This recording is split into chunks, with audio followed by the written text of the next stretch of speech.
Gawa na, luto na. Si, Tausi pork spare ribs. Yan. Sarap yan. Okay.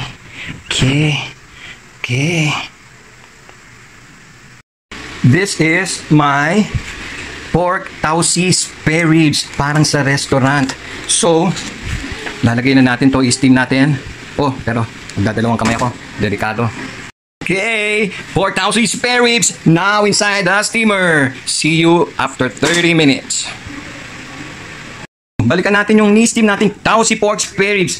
It's looking good. Nakahalo ko na ng konti yan eh. It's looking good. Konti na lang. Wow, nakaka 40 minutes na yan eh. Mga 10 minutes na lang yan. Approved na yan. Balikan natin yan. Gawa na, luto na. Si, Tausi pork spare ribs. Yan. Sarap yan. Okay.